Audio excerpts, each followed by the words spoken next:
Hey everyone, how's it going? I'm Krishna from Australia and I welcome you back to another episode of Tell Me More. Today's episode is all about being healthy, being the best version of yourself, and our guest is here to share with you just the right way to do it, because not only does she have more than 30 years of experience being a live presenter, she is also an award-winning author.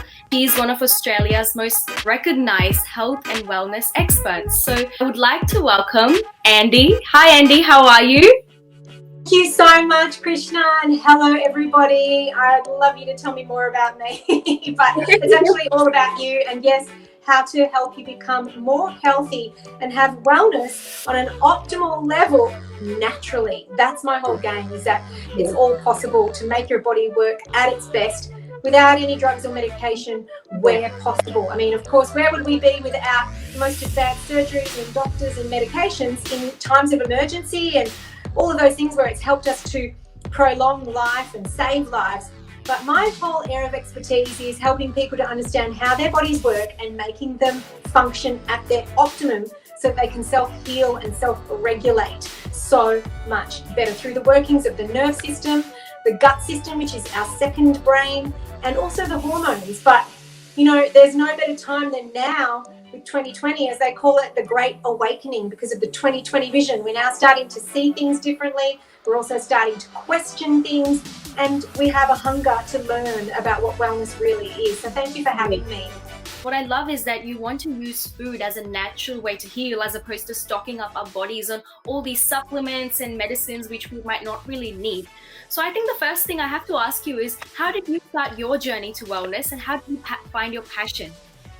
So look, ever since I was really little, I remember being vehemently opposed to drugs because they're actually a disconnector from brain to body. And sometimes symptoms are a good thing because they give us a signal as to what it is we need to do. And so, for example, awakening the nerve system through something like chiropractic care actually heightens the connection from brain to body. And it makes us say, okay, this is the area that I need to work on more or give more attention to. Whereas taking a pill for every ill is actually a disconnector. And so using supplements are great if you're in a state of chronic health challenges, but you have to remember that it is a supplement because it's supposed to supplement where you're not having something be absorbed by the body or where you're lacking. And so in some cases it is necessary, but it's not a way of life because we need to get our nutrition from our food. And I mean, the best vaccination really is food in poor countries where there is no food. We need to remember that the assimilation of nutrition is key. So once again, making those areas work well, like the nerve system through chiropractic care, the gut health with gut healing, which is an area of expertise that I'm interested in, and balancing our hormones through a holistic, as you said, approach, so that when we take the nutrition, whether it's supplement or food, our body can assimilate, absorb, or use that nutrition, because otherwise you may as well be peeing it out. Now, of course, you are an expert in nutrition and being the best version of yourself. But for someone like me, I think wellness is such a buzzword that has been thrown around so many times in different industries. So what exactly does wellness and actually mean, and how can we apply it to our daily lives? Yeah, and first of all, I also want to say, and I should have said at the beginning, thank you so much for the work that you do to helping people understand more about what wellness really is and just how to be a better person in general. I think it's really beautiful what you're doing, Krishna.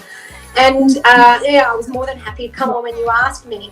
But I did want to say that, gratitude is a massive thing in terms of wellness, and we need to continually remind ourselves what we are grateful for, because there are so many things to be grateful for, and it actually re-inspires a wellness within our body where more abundance occurs, where a homeostasis of balance in our body occurs, because it's a balance of perception. I mean, the real science is quantum physics, where there's both. And so there'll always be both. And so reminding in a difficult time like now what we can be grateful for is just helping to achieve that homeostasis or that balance, which is so key. But the difference between wellness and health is a whole nother story. You see, you do have what's called prevention versus cure. And of course, prevention is the cure. But what if we left something too long? And, we shouldn't wait till it's broke to fix it. And so there's no ceiling as to how well you can be. But getting back to a state of health where you've had illness and then getting back to a state of health, that's just kind of like early detection and just health. It's not really wellness. Wellness is a state of absolute optimal function. And it's how your body works to heal on all of the levels: physical, chemical, emotional, spiritual, financial, family, every single area that you can think of. And that's the holistic approach. The health approach is just a very mechanistic approach. It's the allopathic model, where it says, let's wait till it's broke to fix it. And then let's just be mechanistic in our approach, not acknowledging that the knee bone's connected to the thigh bone. And so the difference between health and wellness is it early detection versus actual real prevention versus cure. And there's just so many different modalities. So the good news about that is that we can constantly work on our wellness on a daily basis. And I think it's really important to not just acknowledge that health is the absence of symptoms or disease. In fact, the World Health Organization states that health isn't merely the absence of symptoms or infirmity or disease. Health is a state of optimal function on every level. So you can be really fit and lean, but it doesn't necessarily mean that you are well. And interestingly enough, the World Health Organization also threw the word social into that statement. And so in a time like now where we can't be so social, it's really crucial to have interaction and social connections with other people for us to really be well. And you can only see with the lockdown how much mental illness has been impacted because we haven't been able to be social, to see the demise of one's health. We are social creatures and we do need it. So what is your advice for people who have different degrees of being able to access the outside world? How can they maintain their wellness? I think the first thing to do is to educate yourself. And I've got almost 8 books. I've released 7 books. My 8th one is going to be due in November. I would love you to read them and stay connected with me. And stay connected with my Instagram account too. I'm constantly posting information there. And then use that knowledge to inspire yourself to do anything that you can do. I mean, you're not going to necessarily go for it on all of the levels now, but everything you do slowly on a daily basis will all add up and make a difference, because health happens by choice, not by chance. And the choices that you make today will affect your life tomorrow. Stay in touch with me on Instagram, andi.lew,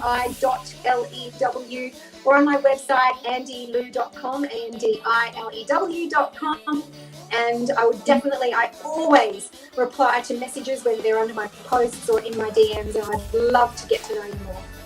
Thank you, Andi, for that, and congratulations on your book releasing in November as well. I think what you said about health being a choice is so important, and it's so important to remember it in today's day and age, especially during a time like COVID, when we really have to be mindful about how we treat ourselves and how we maintain our wellness. Viewers, that's all the time we have today, and Andi is very busy, so she's had to take leave, but you can see her website up on your screens, and if you want to get in touch with Andi, then heading to her website is the best way to do that.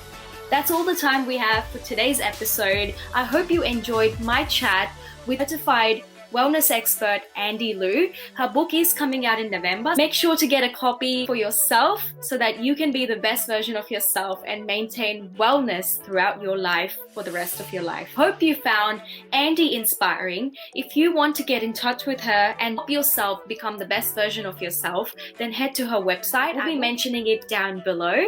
Don't forget to like, comment, share, and subscribe. And see you next time on another episode of Tell Me More, where I will be interviewing yet another inspirational woman just like Andi Lew, who will tell us more about what inspires her, what drives her, and what makes her so unique.